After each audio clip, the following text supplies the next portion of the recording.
নমস্কার, দেখছেন কলকাতা টিভি। আপনাদের সঙ্গে রয়েছে আমি অভিক। শুরু করছি সংবাদ সারাদিন। যে খবরে এই মুহূর্তে নজর রাখবো, সন্তোষ মিত্র স্কোয়ারের পুজো বন্ধ করে দিতে বাধ্য হব।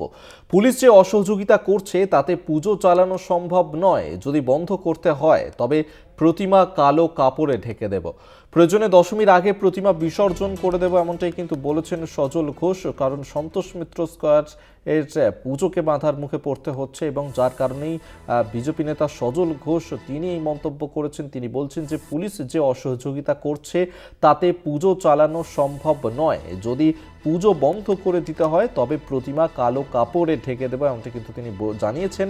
সন্তোষ মিত্র স্কোয়ারের পুজো বন্ধ করে দিতে বাধ্য হব বলেই জানিয়েছেন সজল ঘোষ। এবং সেক্ষেত্রে পুলিশ যে অসহযোগিতা করছে তেমনটাই কিন্তু অভিযোগ তার।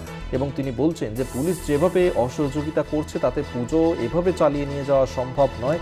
এবং যদি বন্ধ করতে হয় পুজো তাহলে সেক্ষেত্রে প্রতিমাও কালো কাপড়ে ঢেকে দেওয়া হবে, প্রয়োজনে দশমীর আগেই সেই প্রতিমা বিসর্জন করে দেব, এমনটি কিন্তু জানিয়েছেন সজল ঘোষ। নিজের ক্ষোভ উগরে দিয়েছেন পুলিশের ওপর, যেখানে আজ পঞ্চমী এবং পঞ্চমীর দিন থেকেই সন্তোষ মিত্র স্কোয়ার শহর কলকাতার একটি বড় পুজো, সেই পুজোকে নিয়েই এবার বিতর্ক তৈরি হয়েছে।